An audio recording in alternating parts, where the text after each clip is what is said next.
તો નમસ્કાર સોહन @89 official channel माथे आपरो घणो घणो स्वागत है। तो आज आप पढ़ाला स्माइल विथ अ ब्लेसिंग मतलब जो सेकंड चैप्टर है स्माइल विथ अ ब्लेसिंग।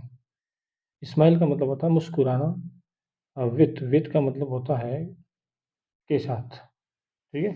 ये जो स्माइल विथ का मतलब के साथ और का मतलब एक और ब्लेसिंग का मतलब होता है आशीर्वाद। क्या होता है? आशीर्वाद, ठीक है। तो उसका मतलब मीनिंग हो गया आशीर्वाद के साथ मुस्कुराओ। सेकंड चैप्टर है ये क्लास थर्ड का। पहला पार्ट हमने पहला लेसन हमने पढ़ लिया, चैप्टर पढ़ लिया। सेकंड है स्माइल, स्माइल में मुस्कुराना विथ अ ब्लेसिंग, मुस्कुराहट के साथ, सॉरी आशीर्वाद के साथ मुस्कुराना, ठीक है। तो आगे हम पढ़ेंगे इस पार्ट में क्या दिया हुआ है। डिस्कस सबसे पहले पार्ट को शुरू करने से पहले हम देखेंगे इस में क्या डिस्कस दिया हुआ है, ठीक है। डिस्कस है what do you see in this picture. इस तस्वीर में वाट का मतलब क्या, do you see in this picture, इस तस्वीर में वाट यानी क्या, डू यू सी क्या देखते हो। जब भी किसी सेंटेंस में डू और डज आता है, डू और डज या वर्ब की फर्स्ट फॉर्म या एस या ई एस आ जाता है तो प्रेजेंट सिंपल टेंस का वाक्य होता है। तो ये जो है ये प्रेजेंट सिंपल का है। What do you see in this picture, what का मतलब क्या, तुम क्या देखते हो इस तस्वीर में। इन जो है इन का मतलब होता है में या के अंदर, ठीक है, ये प्रीपोजिशन है। तो सेकंड है who is helping the boy, who का मतलब कौन, डब्ल्यू एच वर्ड है। Who is helping the boy, इस लड़के की मदद कौन कर रहा है। जब भी किसी सेंटेंस में इज, एम और आर प्लस वर्ब में आईएनजी आ जाता है तो उसका मतलब है रहा है, रही है, रहे हैं। वो प्रेजेंट कंटिन्यूअस टेंस का वाक्य होता है, ठीक है, प्रेजेंट कंटिन्यूअस। तो हमेशा ध्यान रखें is am are plus verb first form ING तो प्रेजेंट कंटिन्यूअस टेंस है।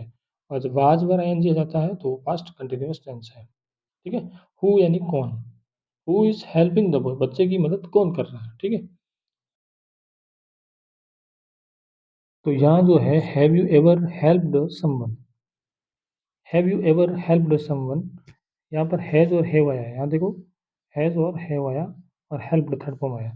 तो किसी भी सेंटेंस में यदि हैज़ और हैव आ जाता है और उसके बाद वर्ब की थर्ड फॉर्म आती है तो इसका मीनिंग होता है वो प्रेजेंट परफेक्ट टेंस का वाक्य, प्रेजेंट परफेक्ट टेंस का वाक्य। तो हैज़ और हैव के बाद यदि हैज़ और हैव प्लस वर्ब की थर्ड फॉर्म ये आ जाती है तो उसका मतलब होता है चुका है, चुकी है, चुके हैं, ठीक है। ये प्रेजेंट परफेक्ट टेंस का वाक्य। छोटे बच्चे इसको समझ नहीं पा रहे होंगे लेकिन धीरे धीरे अगर प्रैक्टिस करेंगे तो समझ आएंगे, ठीक है। हैव यू एवर, एवर का मतलब होता है कभी। हेल्प मदद की, समवन किसी की, क्या आपने कभी किसी की मदद की है। तो यह जो वर्ड है एवर, एवर का मतलब होता है कभी, कभी, ठीक है। इसका ऑपोजिट होता है नेवर, नेवर एंड कभी नहीं। तो एवर और नेवर या ऑलवेज और नेवर, ऑलवेज का मतलब हमेशा और नेवर का मतलब कभी नहीं। क्या आपने कभी किसी की मदद की है, टेल अस, टेल का मतलब बताना, असेन हमें, अबाउट इनके बारे में, द इवेंट्स घटनाओं के बारे में हमें बताओ।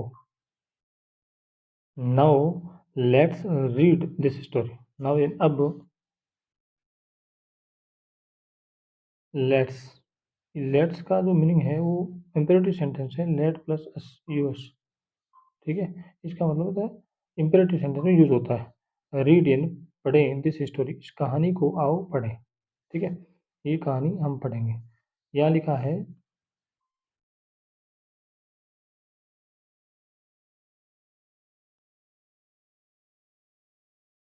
हाँ ये देखिए an old lady was going to market. An old lady, an का एक, ओल्ड यानी बुढ़ी, लेडी यानी औरत, वाज गोइंग टू मार्केट एक बुढ़ी औरत बाजार जा रही थी। यहाँ पर जो ए और एन का यूज हुआ है ना, ये आर्टिकल है। तो सिंपल में, सिंपल भाषा में हम कह सकते हैं छोटे बच्चों के लिए कि ए और एन का प्रयोग कहाँ कहाँ होता है। ए का प्रयोग तो कॉन्सोनेंट के साथ होता है, इंग्लिश कॉन्सोनेंट्स, और ए एन का प्रयोग होता है ए ई आई ओ यू से शुरू होने वाली स्पेलिंग्स के आगे ए एन लगता है। कोई भी स्पेलिंग या कोई भी वर्ड है उसका प्रथम लेटर जो है, यदि इंग्लिश वोवेल से शुरू हो रहा है, ए ई आई ओ यू से शुरू होता है, तो उसके आगे ए एन लगेगा। जैसे ओल्ड लेडी, ठीक है, एन एप्पल, तो ए से शुरू हो रहा, तो यहाँ ए एन आ गया। बाकी यदि consonant A A I you के अलावा जो लेटर्स हैं उनसे शुरू हुआ है तो वहाँ पर ए लगेगा, ठीक है। तो ये बच्चे याद रखें। और दूसरी बात मैं बता रहा हूँ, यहाँ पर जो है वाज गोइंग आ रहा है, वाज और were plus verb first form I N G आ जाता है। तो वो पास्ट कंटिन्यूस का वाक्य होता है। पास्ट कंटिन्यू में रहा था, रही थी, रहे थे यूज होता है। रहा था, रही थी, रहे थे, ठीक है। तो बुढ़ी औरत बाजार जा रही थी। She was carrying a basket of fruits. She यानी वह किसके लिए यूज हुआ है? बुढ़ी औरत के लिए। Was going to, she was carrying यानी ले जा रही थी, बास्केट ऑफ, ये लगा ना, a basket of fruits, fruits इन फल, फलों की टोकरी ले जा रही थी। क्वेश्चन आ सकता है, who was going to market, कौन जा रही थी? An old lady. कहाँ जा रही थी? Where she was going to, where she was going, वो कहाँ जा रही थी? तो she was going to market. Next है कि वो क्या ले जा रही थी? वाट वॉज शी कैरिंग, वो क्या she was carrying a basket of fruits, फलों की टोकरी ले जा रही थी। ऑन द वे, रास्ते में, she stepped on a banana peel and fell down. She वह, स्टेप्ड यानी कदम रखा, ये पास्ट सिंपल टेंस है। बच्चों उसको समझे, पास्ट सिंपल टेंस, उसमें यदि वर्ब की सेकंड फॉर्म आती है या डिड आता है तो पास्ट सिंपल टेंस है। इसका मतलब है था, थी, थे, या ये, आ ई ए, मतलब उसका मीनिंग होगा तो सबसे लास्ट में ये वर्ड यूज होगा। तो उसने कदम रखा ऑन पर, अ बनाना पील, एक बनाना केले के छिलके पर, एंड फेल डाउन, नीचे गिर गई। जैसे ही उसने केले के छिलके पर कदम रखा, पैर रखा, तो वह स्लिप हो गई, गिर गई, ठीक है। नेक्स्ट देखो, people started laughing at her. जैसे ही वो गिरी, लोगों ने उस पर हंसना शुरू कर दिया। स्टार्टेड यानी शुरू हो गए, लाफिंग हंसना, एट हर उसके ऊपर लोग हंसने लग गए। ऑल हर फ्रूट्स, उसके सभी फ्रूट, फ्रूट्स का मतलब फल, स्केटर्ड, स्केटर्ड में बिखर गए। यहाँ पर पास सिंपल टेंस का यूज हुआ है। ऑन द ग्राउंड, जमीन के ऊपर उसके सभी फ्रूट्स है वो बिखर गए। तो यहाँ एक चीज है, यहाँ पर वर्ड यूज हुआ है हर। यहाँ पर तो एट हर है ना, और यहाँ हर है। तो हालांकि ये हर तो एक ही है, लेकिन एक सी की सेकंड फॉर्म हर है, थर्ड फॉर्म भी हर है, ठीक है। सी जो है वो प्रोनाउन की फर्स्ट फॉर्म है, मतलब सब्जेक्ट के रूप में काम आती है। जो भी प्रोनाउन है, he she it I we you they, है ना, वो प्रोनाउन है। तो प्रोनाउन की जो फर्स्ट फॉर्म है वो हमेशा सब्जेक्ट के रूप में काम आती है। सेकंड फॉर्म जो है वो हमेशा किसी का रिलेशन बताने के लिए किसी नाउन के साथ यूज, जैसे हर फ्रूट्स, उसके फल, her sister, her brother, her father, है ना, तो ये प्रोनाउन हो गया, सॉरी, नाउन के साथ में। और जो थर्ड फॉर्म है वो ऑब्जेक्ट के रूप में काम आती है। पहले भी मैंने बताया था एक वीडियो में कि ऑब्जेक्टिव केस जो होता है, कर्मवाचक, कर्म कारक, उसमें ये सेकंड थर्ड फॉर्म यूज होती है। तो यहाँ जो है एट हर, उसके ऊपर हंसना शुरू कर दिया। यहाँ जो हर है वो प्रोनाउन की थर्ड फॉर्म है, सी की थर्ड फॉर्म है। और ये जो हर है वो सी की सेकंड फॉर्म है। उसके सभी फ्रूट्स, है ना, हर फ्रूट्स, स्केटर्ड यानी बिखर गए, ऑन द ग्राउंड, ग्राउंड में बिखर गए, ठीक है। नेक्स्ट देखिए,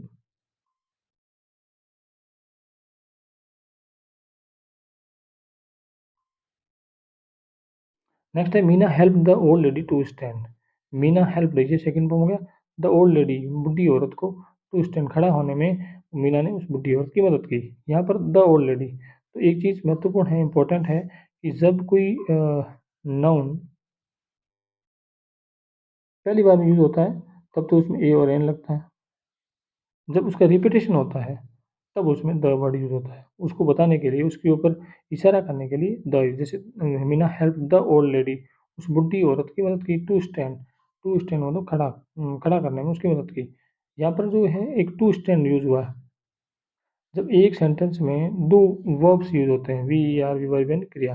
यहाँ पर हेल्प या मदद करना, यहाँ पर स्टैंड में खड़ा होना।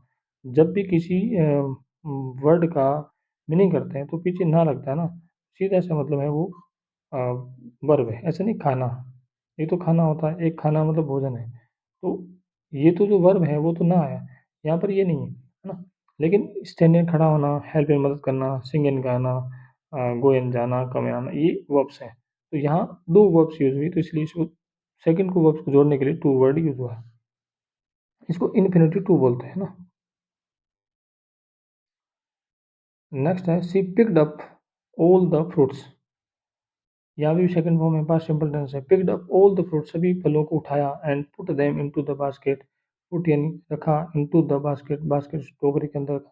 सभी फल जो थे बिखरे हुए थे उन सबको उठाया, and put them into basket, basket के अंदर रख दिया।